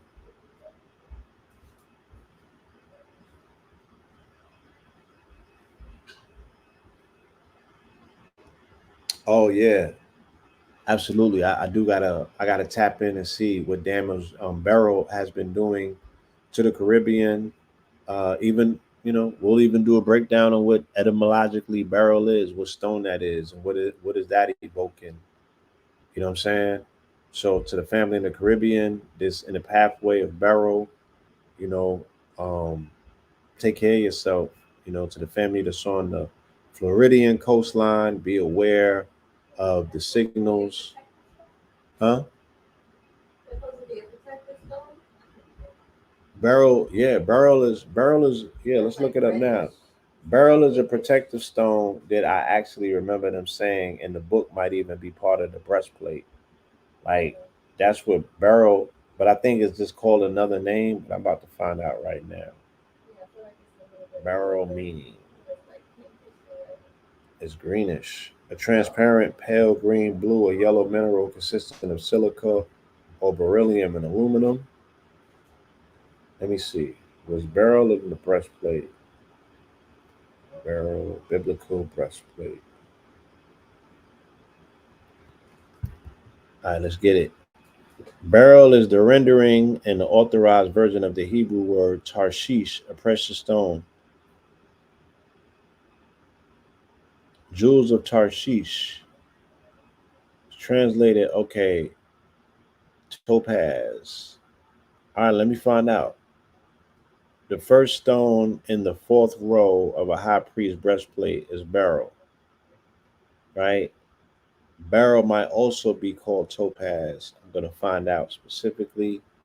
But yeah, as I expected, it's in the breastplate. So I'm gonna find out what tribe that coincides with and everything, because that's how they lined that up. The first stone in the fourth row, right, of the high priest breastplate, Exodus 28:20.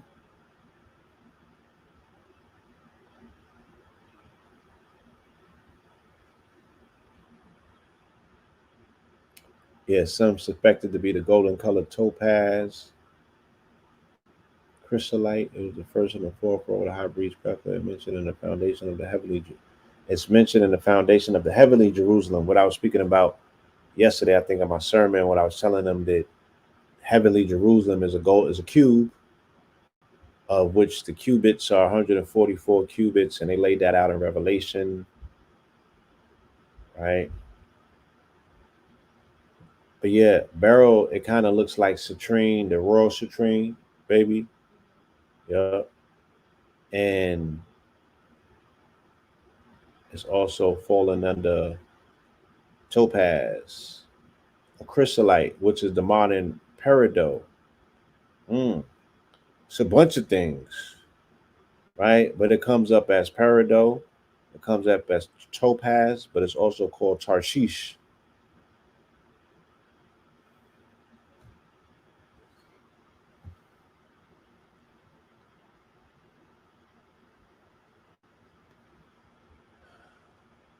Yes, I would consider being an attorney um, in some capacity, and like when I'm 60 and shit like that.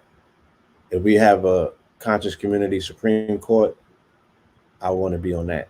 Yeah, the Elder Council. I would be interested in that. You know what I mean? I would.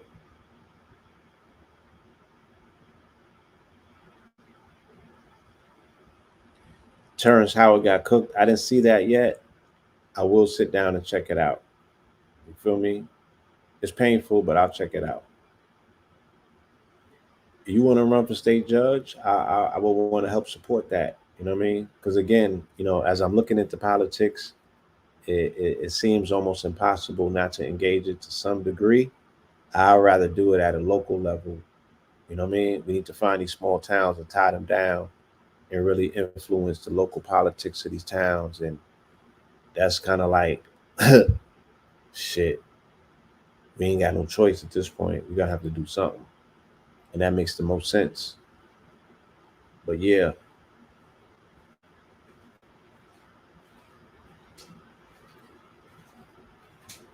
you wrote something?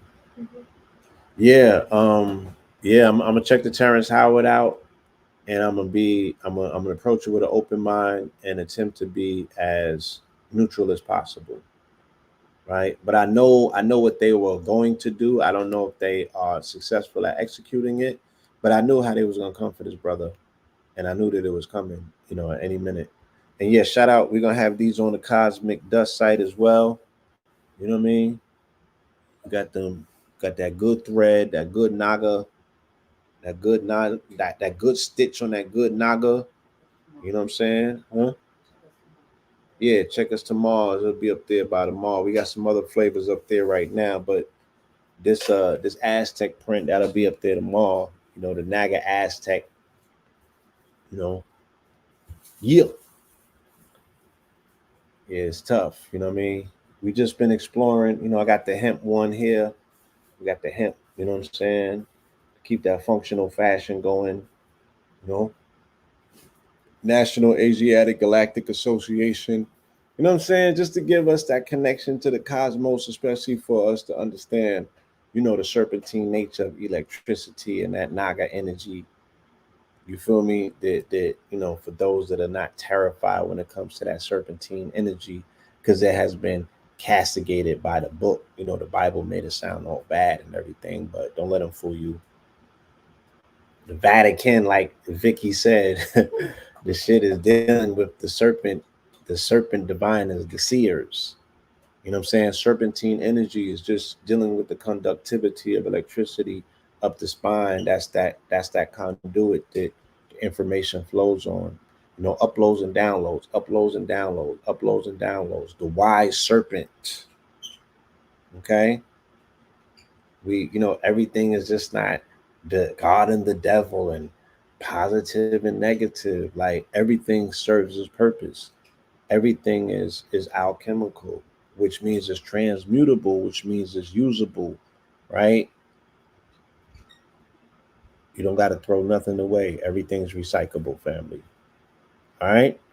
And with that, I want to say thank you. I appreciate you all for spending a little bit of time with us on this evening.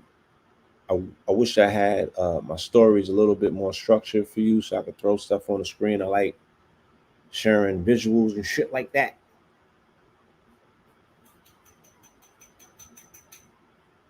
Let me see something though before I get up out of here.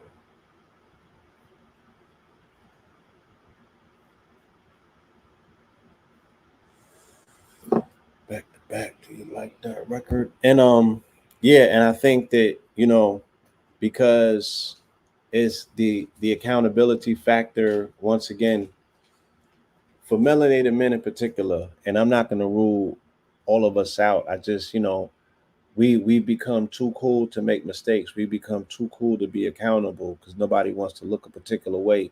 And young men, if you listen out there, there's nothing more manly.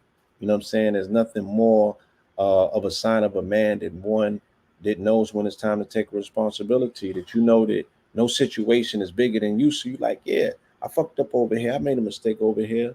I'm allowed to do that, and I'm allowed to be accountable for it. You know what I'm saying? I'm allowed to step on my past like it's an ash and rise from that situation. That's what men do. Boys, and they hold on and shit because of their insecurities, but men step out. So I would be like, yeah, this is not manly what we're looking at. You know what I'm saying? These men, especially when you've been caught and they tell you, you know, take it to your grave and never see it, never let them see you sweat and all that other shit. I'm like, yeah, I get it, but yeah, where's it gotten you? And you've been caught red hand. Like we could see that, you know what I mean? You're guilty, you caught. Like we know, we're looking at this shit. We can see it for what it is. Stop fronting. And that message has not, for whatever reason, gotten through. And our men are not confident enough to step out and be responsible and culpable for the things that they can't control. Like, you know, the universe said it's time. You know what I'm saying? Your motherfucking ride has arrived. It's time to get in it. Your Uber's here. You feel me? So these rappers, and these you know celebrities, and different figures that we see that are very visible, right? That are making these gaffes and these mistakes, and their unwillingness to own anything, own up to anything. You know, just don't follow that shit, man. It's the blind following the blind, and it's gonna be catastrophic. You know what I mean? As we move forward, it's gonna be catastrophic because no respectable, trusted leadership can ever arise out of that. Nothing that we honor and value, nothing that we look to and we're willing to lay it on the line for. Like, these are not the pedigree of men that we see standing before us, because they don't stand for anything. But for these artists that are attempting to redeem themselves and attempting to find a way back to their center for their own personal salvation, I see them and I honor that. You know what I mean? And hopefully, you know, as a community, as a society, we can do more for them to comfort their willingness to step forward and take accountability. Hopefully we will be there for them and not chastise and castigate them. You know what I'm saying? Um, but yeah, man, these are some interesting times. So keep your eyes wide. And again, I was saying that to say that, I do think that there's going to be a negative fallout, for what happened to Rick Ross, because, you know, I just don't see him as the individual that can stand down and de-escalate a situation, especially one that involves his ego at this particular time. Nobody's willing to take, nobody's willing to willfully take a L and just lay down. And I don't think he shouldn't. You know what I mean? Being attacked by a racist mob out in Canada, some Hell's Angels and shit like that, for playing a song. Yeah, I think that that's grounds for us to have a wider conversation in the culture about the dangers of culture vulturism, especially the audacity of these vultures now to spread their wings and be like, yeah, I got control and I know it. And this is how I'm willing to show it. You know what I'm saying? That's not cool, man. That's not cool. So, you know, it's going to be interesting to see what we are willing to move forward. And yeah, there's bigger things that are happening in the world, and we can look at that and say it's a petty issue, but it's a nuance, it's a micro macro situation in which you allow somebody to do to you on a small scale. You're open and susceptible to allow them to do it on a larger scale. It's the nuance that's involved. You feel me? It's the nuance that's involved. And at just at some point, enough has to be enough. But, you know, fuck shit gonna happen to fuck niggas too. So we can't even be observing this outside of ourselves and expecting, what you're seeing is not you as well, right? Again, Saturn retrograde, we're going to see a lot of people being dealt their own karmic hands. Don't take it personal, even if they look like you. You know what I'm saying? Even if they got the same disposition of you, right? That can be their particular karmic debt. That can be their particular, the weight of the world that has incurred by their own particular hand playing out. So we also can't be willing to jump in front of people's bullets these days because you just don't know who called what on themselves, right? So be very mindful. Move with a aspect of discernment where you know what you're looking at. And it's very hard. We're in a season of Cancer, and I'm telling you, don't be too emotional, right? But understand where the balance of emotion is at. Because even with, if we're seeing the hurricanes happening earlier, if we're seeing the weather become more intensified, yeah, emotions are the same thing, right? So there's more of intensity. I seen so many fights yesterday on my timeline on the last day of Pride and shit like that. What happened at this parade and that parade, and the Rick Ross shit was at the end of the day. I seen people getting punched in their face literally on the timeline all day yesterday. I don't know what the hell was in the air. It was wild, aggressive. It wasn't just fuckery. It was hands and feet fuckery. Like they was popping off. Like from all the way the whole weekend, they was trying to pop off on Genocide Joe everywhere that he went with the protests. Like I just seen pure scrapping ever since the debate. Matter of fact, let's say that. Ever since the debate on my timeline, I just seen aggressive scrapping, like hands and feet. You know what I'm saying? People squaring up. And that's the energy of the atmosphere. That's what they're charging this ionosphere with based on the political discourse. What's on people's minds, what they're saying out of their mouths, what's on their hearts. Yes, the frequency wars are at an all-time high. So if you can avoid crowds, you might want to do that. Go to the beach, take a hike, take a walk, go in the forest. You know what I'm saying? Spend some time in the garden. When you in your gym, be in your zone. You feel me? Go to the pool if necessary to cool off. Whatever it is that we do to find that state of solitude where you can hear your own thoughts. That's where you should be at right now. Just checking in with yourself.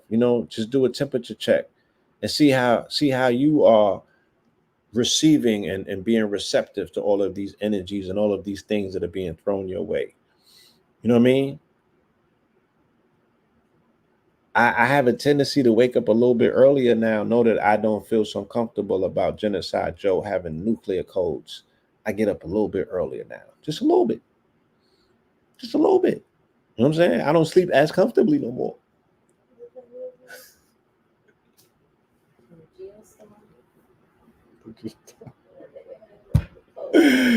Yeah, I'm like, oh shit. We on a ghost ship. Nobody's steering it. It's steering itself.